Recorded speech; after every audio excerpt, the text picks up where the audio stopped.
You know who I can do without? I can do without the people in the video store. Which ones? All of them. This is Massive Late Fee with Mike and Mark.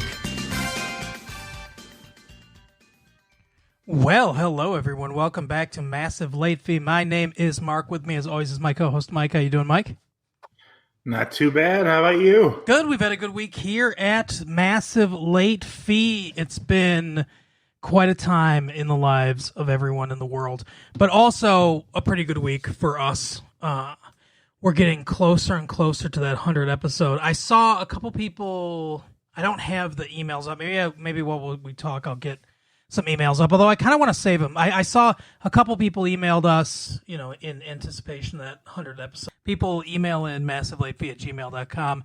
If you want us to read your questions, your queries, you have any questions for us, how we do the show, anything that you're interested about our lives, we're probably not going to reveal too much, but but whatever you want to try to ask, get it in there. Mike, how's your week been? Pretty all right. Yeah. I started watching The Watchmen again. Oh my god, it's so much. It's even better on the rewatch somehow. That's awesome. I can't wait. So for those of you that don't know, because you're not part of our episode notes, our episode meetings of what we're gonna do. So that's all of you. Mike and I are planning on switching over to The Watchmen. I think for dumpster diving, right? Are we gonna do it on the main show, or are we gonna do it for dumpster diving? I don't know. Yeah, we'll do one or the other, but we'll be doing it on one of the other shows, and then there'll be something else on the other show. So you've got that to look forward to. But we're pretty much going to be done with the Green Book room for maybe like next week. Mm-hmm. Yeah, exactly. But isn't that pronounced Ryan or Rianne Johnson? Ryan Johnson. Rihanna Johnson. Yeah, that's right. Yeah, he has to be very interesting, because he's like one of those guys that calls himself Topher instead of Chris. Exactly. Or someone like their name is Becky, but they spell it with an H and a K-E-Y and that kind of stuff. What a douchebag! It's like when you don't have a personality, you just make it up by having a weirdly spelled name. But anyway. Yeah. So remind me to tell you something that I couldn't say here later. Okay, all right. I'm looking forward to that off the air. Anyway, so Parents Guide game this week. Mike, I've got one for you. I'm not sure if you've seen it or not. I feel like you have. And even if you haven't, I think there might be enough in here to give it to you. So, okay. Speaking of giving it to you, under Sex and Nudity, oh my Lord. Under Sex and Nudity, it is implied that 2 women have been raped. Is this Death Wish? One of the Death Wishes? No. An adult magazine is seen for a few seconds. That's the only other entrance in Sex and Nudity. Howard the Duck. No, although that's a good guess. Although I don't know if there's any raping at the top. DuckTales. Under profanity, this is. Well, you don't have to run that Jeffrey Jones guy. No women are getting raped. That's true. I don't mean the kid from our school. No. He changed his name to Vince Champ. Unfortunately, named. He didn't like alliterations. From now on, I'll be Vincent Champion. Champs up. Oh my God! Yeah, unfortunate for that dude for sure. Under profanity, it says multiple abuses of Christ and Jesus. I guess that makes it sound like someone's abusing Jesus Christ in this movie, but it's not. Multiple abuses of Christ and Jesus. Beyond that, some mild language. So apparently saying Christ or Jesus is not mild language. Crossroads. Oh, the Britney Spears movie. Yes. No. I wonder if there's a rape scene in Crossroads. Oh, yeah, you did say rape. I should really take that into consideration. Okay, so under violence and gore, there is lots of violence against teens. Crossroads, the one with Steve Vai and Ralph Macchio. Oh, good old Steve Vai, guitar player for David Lee Roth's band. Yeah. No, it's not that one though. For a PG-13 movie, it's quite bloody, pretty close to R-rated stuff, but it's ultimately PG-13 violence, which mainly depicts people shooting each other in firefights and minimal blood scene. Is this The Purge? No. Let's see. In many scenes, people are shot with assault rifles, RPGs, pistols, tanks, grenades, and so on. Many are at point blank or killings of wounded soldiers, and one is a suicide. Most killings are from being repeatedly shot. At the time, this movie broke the record for largest number of violent acts in a film. Is this a Rambo movie? No. And because of that, I don't know if I believe that piece of trivia or not, but I guess, I don't know. Take that with a grain of salt. This is some asshole on IMDb saying this. Is this, no, I just going by that little thing. I'm trying to figure out what it could be, but yeah, I was just say Scarface, but I don't think that's as violent. Right. The last thing in blood and gore is a deer is killed and a person drinks its blood. This is not Rambo? No. I don't know. Let's see. Alcohol, drugs, and smoking. Only one thing. Some smoking and drinking by some teens. Stand By Me. No. All right, let's do frightening and intense scenes. Many scenes are intense, and almost all of the main and side characters have killed someone. Is this a Saw movie? I have no idea. No. There are killings of... This says insolent. There are killings of insolent, sand main characters. Always quite sad. I assume what they're trying to say is there are killings of innocent people and main characters. Always quite sad. But it says insolent, sand main characters. Hey, Mark, check the Discord for what I was going to say earlier, by the way.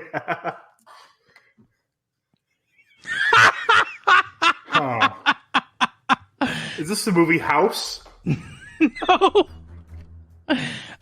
Okay, last thing. I think this is the very last clue in the whole thing. Teenagers being killed, some in graphic ways, may seem cruel to some.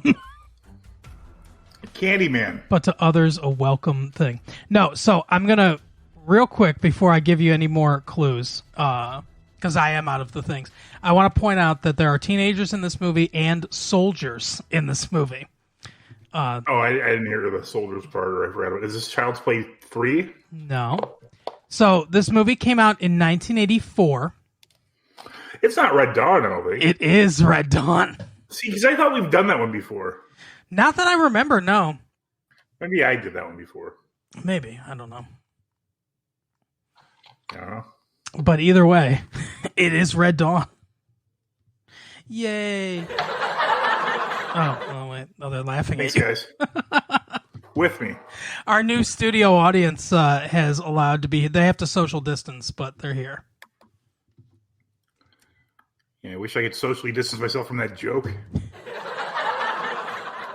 I don't even know what that means. They liked that one. I feel that you've seen this movie with me, but I could be wrong. But I can't imagine you would guess it from the clues. But here we go. Okay. Sounds good. The climax is very intense. Oh. Ladies. My wedding night. Oh, heavens. Let's see. The climax is very intense. I will say Gremlins. No. Okay. A woman is hit in the legs with a prosthetic leg by a man while two other men shoot at each other. One of the men is shot a few times, bloody, and dies. Huh. Okay. Prosthetic legs in movies. So, that's not super common.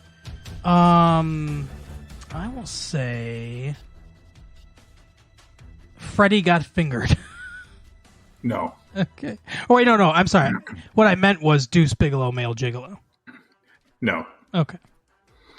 A complete psycho threatening a 6-year-old girl in quite menacing ways in front of her father. Holy shit. Con Air? No. All right. Sex and nudity? None. Is it a Star Wars movie? No. Okay. A man hits another man in the leg a few times with a gun. Hits a man in the leg with a gun a few times. Is this a Jason Lee movie? No. Okay. Can't Hardly Wait. No, I don't think there's any gunplay in that movie, is there? I thought Seth Green popped off a little bit, maybe. Oh, jeez. A man tackles another man and they roll down a flight of stairs and briefly fight before one is pushed over the side of the stairs and falls into a fountain. Falls into a fountain? The Money Pit? I like when he said this so, like, shocked. Like, falls into a fountain. That's not what those are for. No. How dare they use a fountain in that manner?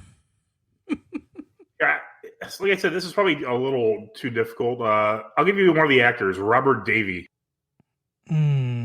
Robert Davi. I do know him. Let's see. It's not The Goonies. Oh, actually, I guess it's not Robert Davi. It's Christopher Walken. Oh, okay. Okay. I was gonna say it's not The Goonies. And I don't think we saw that movie together. Let's see. Christopher Walken movies. I've never seen The Goonies. It's not. Charles S. Dutton is also in it. Oh. Ooh. I like Charles S. Dutton. Yeah. Let's see. What Another actor in there, Roma Mafia. Notice how I said actor, not actress, because I'm not sexist. What did you wait? What was the name though? Roma Mafia. Oh, okay. I don't know if I'm familiar with her. Nick of Time? Yes. All right. Nick of Time. Yeah. I thought we saw that together, but I could be wrong. No, I think that's correct. I think we did. I don't. Who's Roma Mafia? I think you recognize her if you saw her. Okay, that's fair. I believe she was in the show Profiler. Oh, with the curly hair? Yeah, she was in the Profiler. Oh, okay. Yeah, I know who she was. She was Profiler's friend. Was that like the worst, like, pseudonym for someone in the Witness Protection Agency? Roma Mafia? Sir, I don't even know who you are. I'm going to shoot you. And then you're going to be on Profiler. Isn't that the opposite of the Witness Protection? Oh, nobody watches that show. We want to make sure no one's going to see you, so we're putting you on Profile. With Ali Walker. Oh, my God. Profiler. I think my mom... Robert Davi. Again, Robert Davi. Oh, yeah, that's right. I think my mom watched that show way back. I watched that show for the first couple seasons. Was it good? It was interesting. It was all right. I mean, it was kind of ridiculous, but it wasn't bad. All right. There's a lot of things. Mafia. That was a lot of contradictory things you said right there. It was okay. What do you think Robert Davi's up to today? I don't know. Probably mumbling somewhere. Hopefully not due to dementia or anything. Let's see. He's 68. Oh, I thought he was way older. No, apparently he's 68 years old from Astoria, Queens, New York. Yeah, he looked like he was 68 when he was in The Goonies. Yeah, I'd say when he's in Die Hard, he looks like he's like 50. He has a website, and his website is called Davy Sings Sinatra. Oh, that's awesome. It's him with a fedora, and wow, he's really dressed himself up like Sinatra. Let's hear a little bit of Davy Sings Sinatra. I knew you'd do that. Sitting on a rainbow, got that string around my finger. In the tunnel in Willy Wonka? What a life, I'm in love. I sing, I can make the rain come rain. He's fine. He doesn't sound anything like Sinatra. He sounds like Robert Davey. He does. He sounds a lot like the actor Robert Davey. Right. If only were Seth Meyers singing fucking or Seth McIntyre, Macklemore. Yeah, Macklemore. If Macklemore was singing Sinatra, it'd be better. Oh my goodness, his dad's name was Sal Davey. So that's what he's doing. By the way, he's singing Sinatra. Why do like old actors like think they can sing now? Like Danny Aiello, who I think is dead, so never mind him. Like Joe Pesci, didn't he like do like a fucking like crooning album? Danny Aiello still thinks he can sing somehow. Jeez. Yeah, I think he did. I think Pesci did one, which is unfortunate because I like him a lot. Yeah. I still am surprised he didn't win any award for the Irishman. Or are those all done now? Yeah, I think so. Didn't he lose to like fucking Brad Pitt in the Hollywood Man? He did. Yep. The Irishman lost to the Hollywood Man. They'd both lose to the Cincinnati Kid. People were more entertained with Brad Pitt driving around Hollywood than they were with Joe Pesci driving to Detroit to kill what's his name? You know, Jimmy Hoffa. Yeah, the guy. Apparently, they're making a movie about Roe versus Wade. It's called that won't be controversial. Political legal drama. It says, written and directed by Nick Loeb. I assume that's Lisa Loeb's brother. Yes. And Davey's going to be in it. I don't know. Let's see what part's he going to play. Is he going to be the fetus? Hey. What would Frank Sinatra sing about this issue? Fly me to an abortion clinic. Let's see. So Stacey Dash from 902 or not 90210 from Clueless is going to be in this. From political controversy, you mean? Yeah. Well, has she had some political controversy? I wasn't aware. I didn't know that she was into politics now. Yeah. What's she do in politics? She just upsets liberals. Oh, cool. Maybe that's not. Maybe I'm thinking of the wrong person. No, you're right. I just looked it up. So she's political party before 2012 Democrat, after 2012 Republican. So Obama's second term, I guess she was not happy with it. Remember back in the good old days when that was considered controversial? Yeah, no shit. So yeah, apparently she's a contributor to Fox News now, but she's also going to be in this movie, which is interesting. So is Jamie Kennedy. Wow, he wasn't busy? Guess. No. He's been X'd, I believe. You know who else is in it? Joey Lawrence. What the fuck? Did Lisa Loeb's brother just scrape the bottom of the barrel for anybody he could get? Yes. I don't who's okay. Kelsey Grammer's daughter is going to be in it as well. Country Grammar? Yeah. No, Greer Grammer. Her name is Greer Grammer. I don't love it. Okay. On purpose, I guess. Tommy Laren's going to be in it.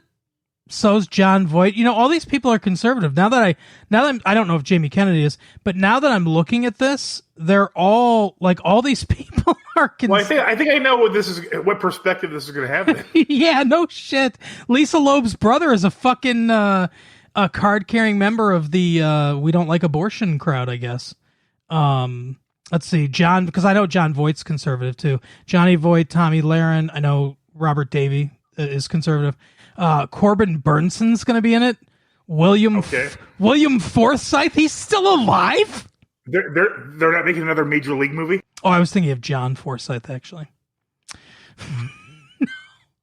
The last thing that William Forsythe was in was Dick Tracy. You mean the comics. Right. Wade Williams, I don't know who that is. Is that Deadpool? I think it is actually.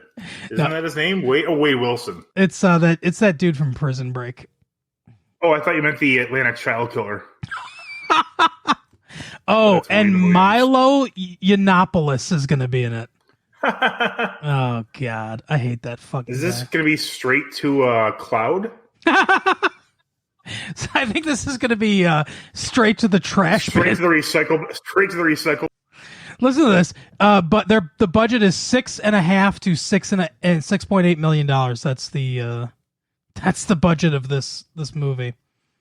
I'm guessing it all went to Tommy Lahren and Milo Yiannopoulos. So yeah, I hate Milo Yiannopoulos. Here's the thing: I don't mind people who have like very conservative point of views.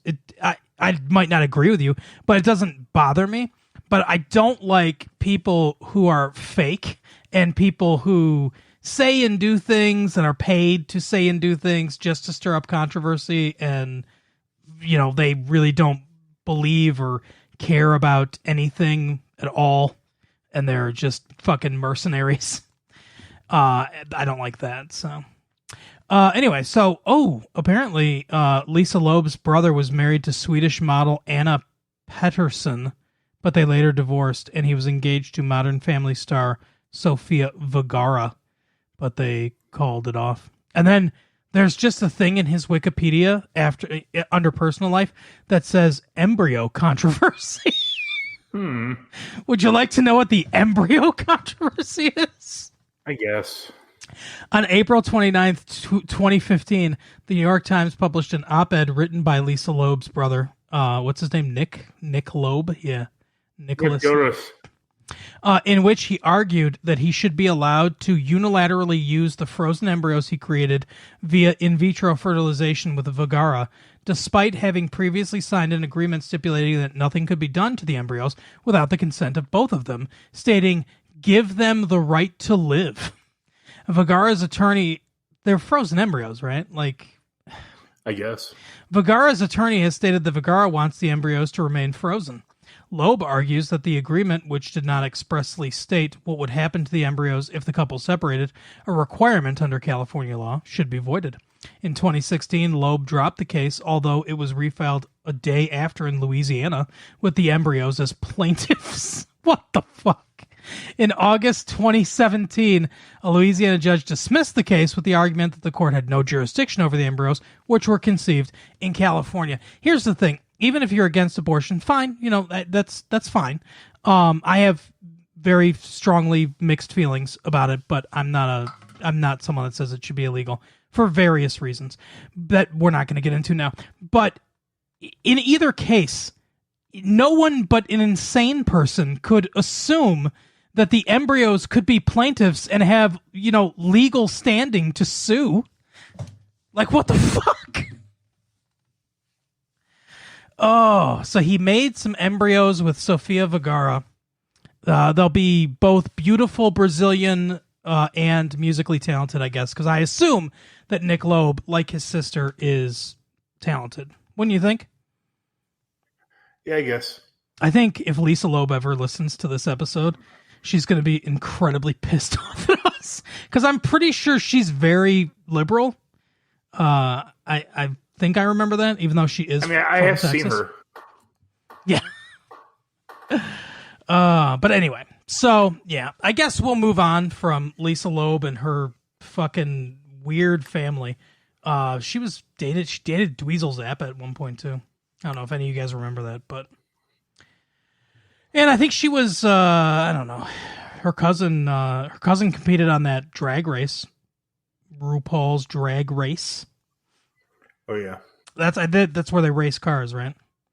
I've never seen it. Do you think that RuPaul's Drag Race will also ban the Confederate flag? I don't know. I think they're probably really into it. Anyway, so speaking of the Confederate flag and political controversy and all that stuff, Mike and I, we watched Dave Chappelle's 846, which just dropped out of nowhere on YouTube. Mike, I don't know if you got a notification for this. I got a notification for this. I got a notification from you. Okay. I got one at I don't know, it was like, I think 11 p.m. or something a few days ago. It had been out for, I think, around an hour when I saw it. And I was like, oh, weird. What is this? So then I watched it, and, it's basically, it's hard to call it a stand-up routine. It's more of like... it's more of like a spoken words type thing. Yeah. It's basically Chappelle's thoughts about George Floyd and everything that's kind of followed from that in the days. Yeah, it was released entirely on YouTube. It's like 27 minutes or so, completely free. You don't have to pay for it. Not very funny. I mean, there's a couple. Maybe I might have laughed one time during the entire thing. But like you said, it's more of like a spoken word. And by you, I mean I said. Yeah, you did say type. that. It's his thoughts on not only George Floyd, but just like the conditions of Black people in America and like police brutality and how like it goes like unnoticed and unseen. Mm-hmm. His thoughts on Candace Owens. I wonder if he has thoughts about Stacey Dash, because apparently she's also a big conservative. I don't know, but Candace Owens is another one where it's like I don't know, because Stacey Dash apparently was a Democrat until 2012. Maybe she was paid off too. I don't know. Maybe she did this so that she could be in Roe v. Wade.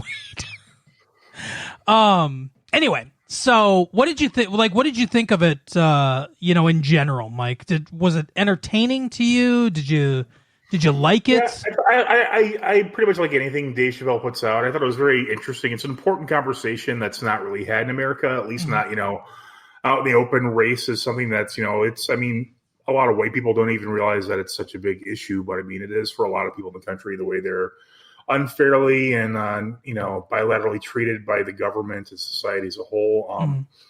Some of his points were he was bringing up I didn't know too much about the Black Lives Matter protests where like 9 police were killed and that sort of thing.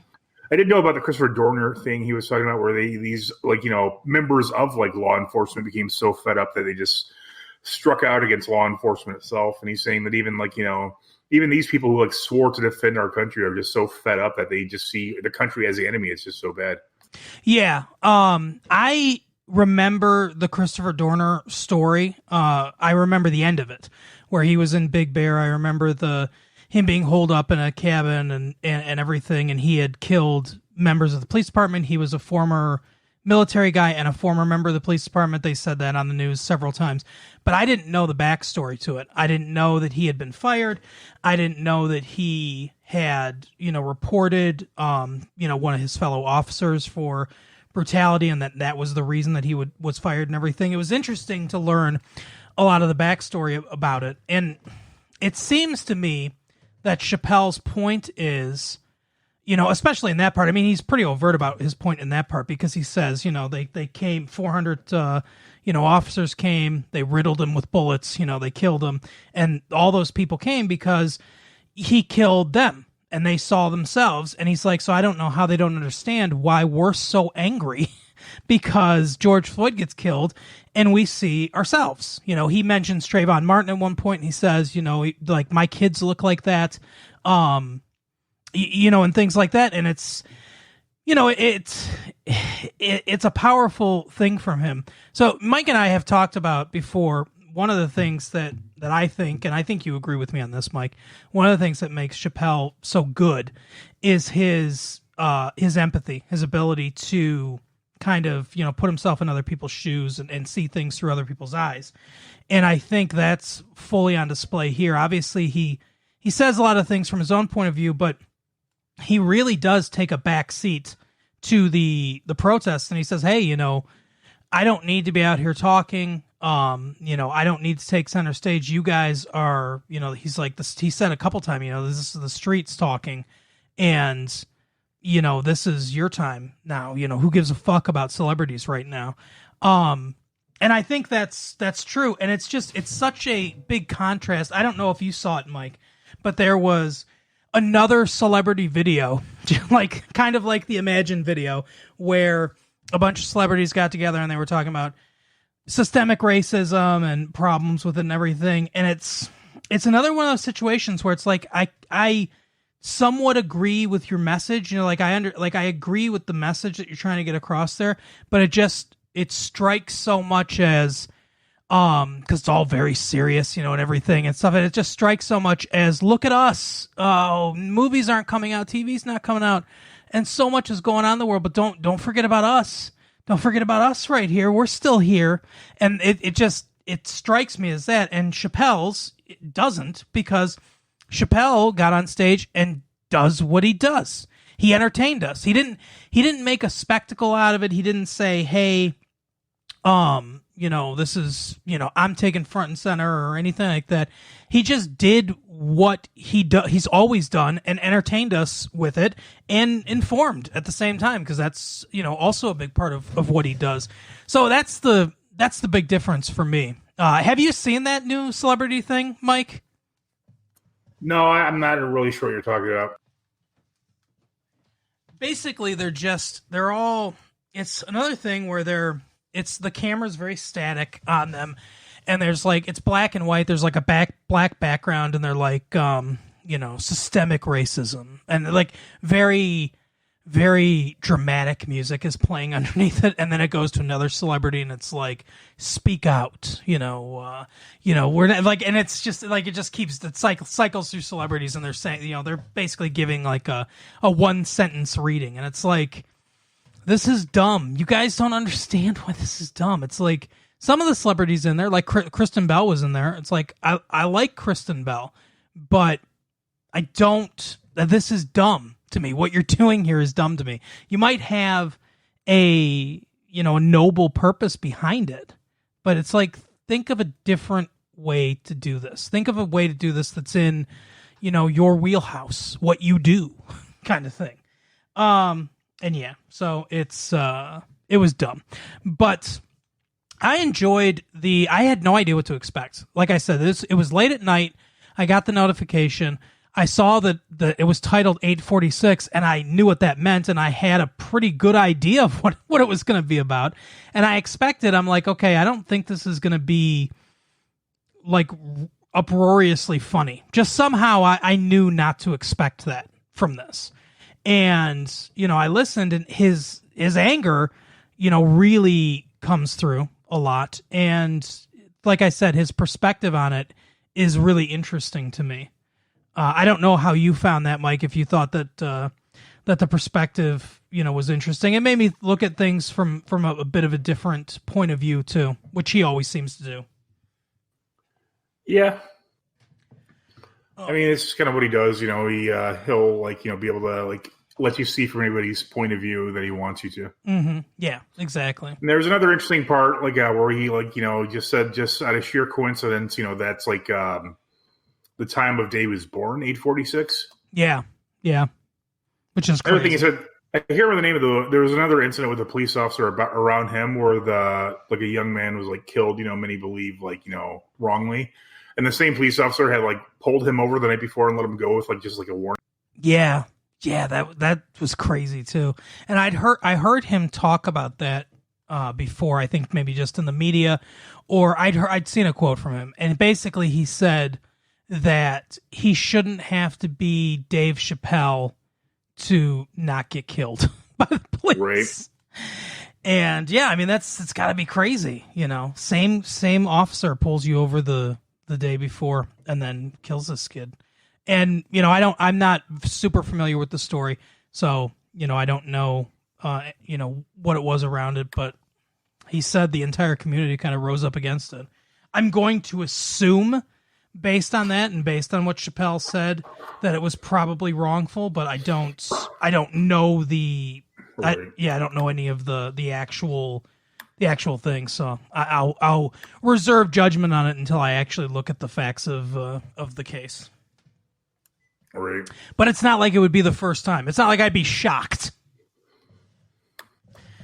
But no. Yeah, so I thought it was interesting, like you said, that there was one part that I thought was pretty funny that I actually didn't really get that big of a laugh, but one part that I thought was funny is when he was talking about Candace Owens, and he said that she was the most articulate idiot you've ever seen.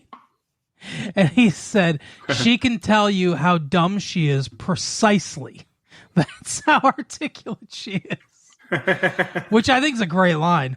And there was one other thing. I'm trying to remember what it was, but there was one other thing that did get a big laugh. It was basically the one big laugh from the audience, and I can't remember exactly what the line was. But yeah, for the most part, I could see him building a very good and funny hour of comedy around this stuff. I don't know if he's gonna ever incorporate this into, a special, any of these ideas, any of these thoughts or anything. He's not one that recycles much. He puts stuff out there, it gets recorded, so it's there for posterity and everything. People can go back and watch it again if they want to, but he's not one that really goes. It's not like Seinfeld. Like I could watch 3 or 4 Seinfeld specials, and there's going to be a lot of similar jokes in each of the specials. And Chappelle's never been like that. No. But yeah, I enjoyed it. I thought it was definitely an interesting take on everything. Yeah, I mean, I really don't have anything else to say about it. Do you have anything to add? Anything else that kind of stuck out to you? No, I just say you should watch it. It's interesting at the very least. It's probably important, information. Yeah, and Chappelle's intellect, Chappelle's point of view and stuff. It's really, like you always said, his intelligence is a big part of his appeal as a comedian, and knowing this stuff, knowing these stories, knowing these different angles is very good. But yeah, so I guess that's the episode for tonight. Mike, you got anything you want to say to people before we get the fuck out of here? Nope. All right, well, we will see you next week. Bye. Yep, see you next time.